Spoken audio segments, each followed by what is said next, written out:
Tammuz, faithful or true sun, was the name of a Sumerian god of food and vegetation, also worshipped in the later Mesopotamian states of Akkad, Assyria and Babylonia. Ritual mourning. In Babylonia, the month Tammuz was established in honor of the eponymous god Tamas, who originated as a Sumerian shepherd god, Dumuzi or Dumuzi, the consort of Inanna, and, in his Akkadian form, the parallel consort of Ishtar. The Levantine Adonus, who was drawn into the Greek pantheon, was considered by Joseph Campbell among others to be another counterpart of Tammuz, son and consort. The Aramaic name Tammuz seems to have been derived from the Akkadian form Tamuzi, based on early Sumerian Damuzid. The later standard Sumerian form, Dumuzid, in turn became Dumuzi in Akkadian. Tammuz also is Dumuzid or Dumuzi. Beginning with the summer solstice came a time of mourning in the ancient Near East, as in the Aegean. The Babylonians marked the decline in daylight hours and the onset of killing summer heat and drought with a 6-day funeral for the god.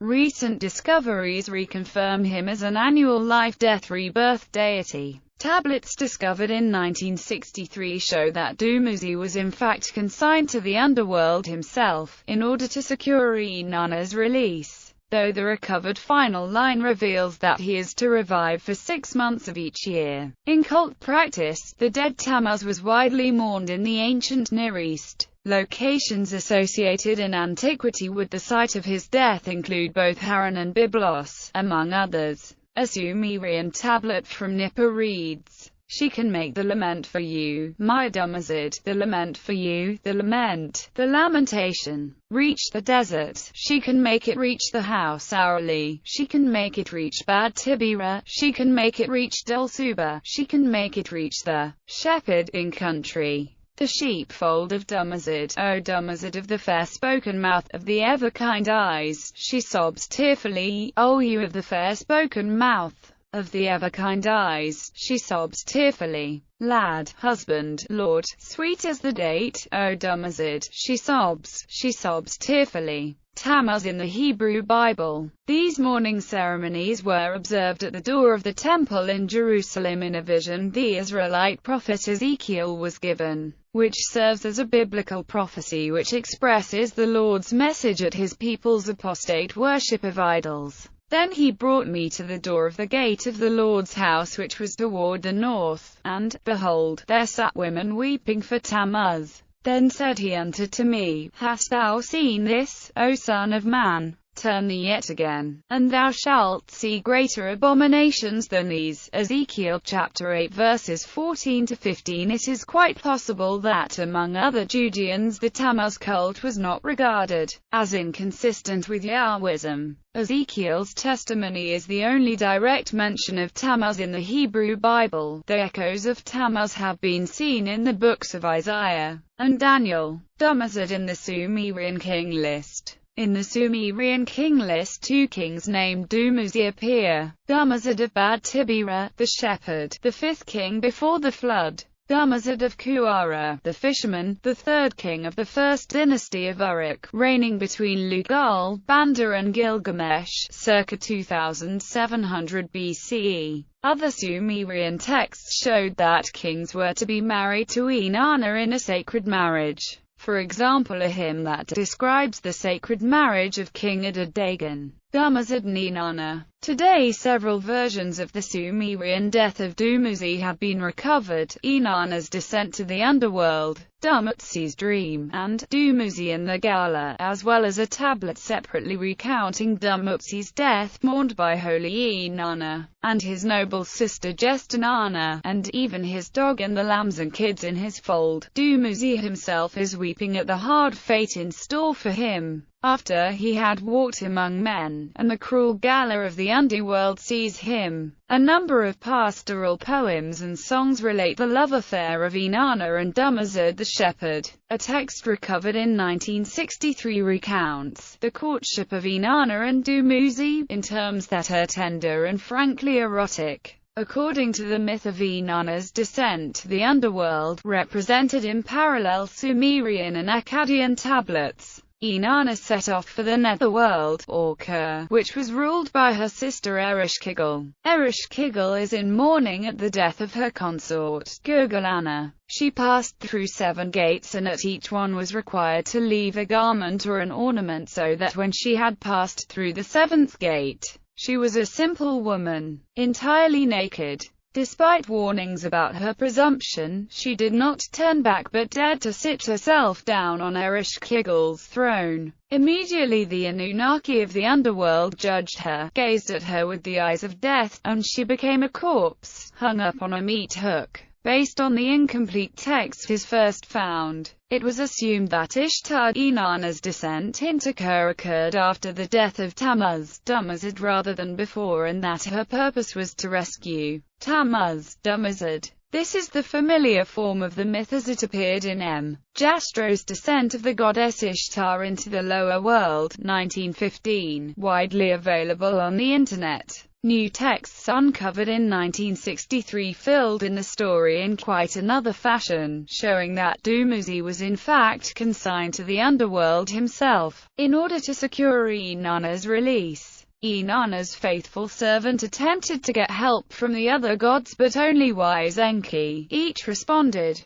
The details of Enki's plan differ slightly in the 2 surviving accounts, but in the end, Inanna, Ishtar, was resurrected. However, a conservation of souls law required her to find a replacement for herself in Kur. She went from one god to another, but each one pleaded with her, and she had not the heart to go through with it until she found Dumuzi, Tamas, richly dressed and on her throne. Inanna, Ishtar, immediately set her accompanying demons on Dumuzi, Tamas. At this point the Akkadian text fails, as Tammuz' sister Belili, introduced for the first time, strips herself of her jewelry in mourning but claims that Tammuz and the dead will come back. There is some confusion here. The name Belili occurs in one of the Sumerian texts also, but it is not the name of Dumuzid's sister, who is there named Inanna, but is the name of an old woman whom another text calls Belulu. In any case, the Sumerian texts relate how Dumuzi fled to his sister Inanna, who attempted to hide him but who could not in the end stand up to the demons. Dumuzi has 2 close calls until the demons finally catch up with him under the supposed protection of this old woman called Belulu or Belilian. Then they take him. However, Inanna repents. Inanna seeks vengeance on Belulu's murderous son Gir, and on Gir's consort Shira, of the haunted desert. No one's child and no one's friend. Inanna changes Belulu into a water skin and Gir into a protective god of the desert, while Shira is assigned to watch always that the proper rites are performed for protection against the hazards of the desert. Finally, Inanna relents and changes her decree, thereby restoring her husband Dumuzi to life. An arrangement is made by which Inanna will take Dumuzi's place in Kur for 6 months of the year. You, half the year. Your sister, half the year. This newly recovered final line upset Samuel Noah Kramer's former interpretation, as he allowed my conclusion that Dumuzi dies and stays dead forever was quite erroneous. Dumuzi, according to the Sumerian mythographers, rises from the dead annually and, after staying on Earth for half the year, descends to the netherworld for the other half. The Courtship of Inanna and Dumuzi. Aside from this extended epic, the descent of Inanna, a previously unknown Courtship of Inanna and Dumuzi, was first translated into English and annotated by Sumerian scholars Samuel Noah Kramer and folklorist Diane Wogstein, working in tandem, and published in 1983. In this tale, Inanna's lover, the shepherd king Dumuzi, brought a wedding gift of milk in pails, yoked across his shoulders. The myth of Inanna and Dumuzi formed the subject of a Lindisfarne symposium, published as The Story of Inanna and Dumuzi, From Folktale to Civilized Literature. A Lindisfarne symposium. In Arabic sources, Tammuz is the month of July in Iraqi Arabic and Levantine Arabic, as well as in the Assyrian calendar and Jewish calendar, and references to Tammuz appear in Arabic literature from the 9th to 11th centuries AD. In a translation of an ancient Nabatean text by Cuthami the Babylonian, Ibn Washir adds information on his own efforts to ascertain the identity of Tammuz, and his discovery of the full details of the legend of Tammuz in another Nabatean book, how he summoned the king to worship the 7 and the 12, and how the king put him to death several times in a cruel manner, Tammuz coming to life again after each time, until at last he died, and behold, it was identical to the legend of Saint George. Ibn Washir also adds that Tammuz lived in Babylonia before the coming of the Chaldeans and belonged to an ancient Mesopotamian tribe called Ganban. On rituals related to Tammuz in his time, he adds that the Sabians in Haran and Babylonia still lamented the loss of Tammuz every July, but that the origin of the worship had been lost.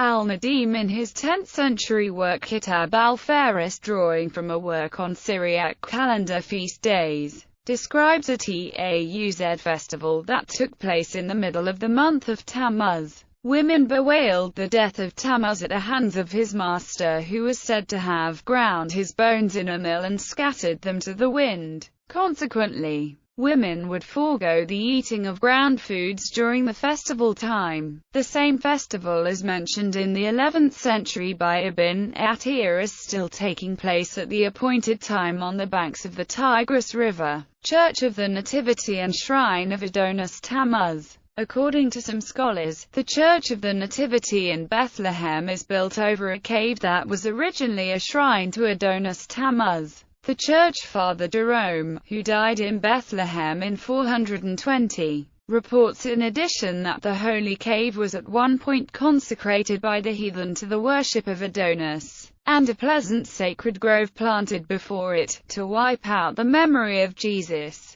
Some modern mythologists, however, reverse the supposition, insisting that the cult of Adonus Tammuz originated the shrine and that it was the Christians who took it over, substituting the worship of their own god. Performances. A performance of Inanna's descent to the underworld was organized in 2001 at the Cove in Denmark, Western Australia, and it has also been used by John Huston as a part of her mystery school work. Bibliography. De Azevedo, Mateus Soares, Stoddart, William. Ye Shall Know the Truth. Christianity and the Perennial Philosophy. World Wisdom, Inc. ISBN 9780941532693. Cragg, Kenneth. The Arab Christian. A History in the Middle East. Westminster John Knox Press. ISBN 9780664221829. Fuller, John Me. Essay on the Authenticity of the Book of Daniel. Dayton, Bell & Co.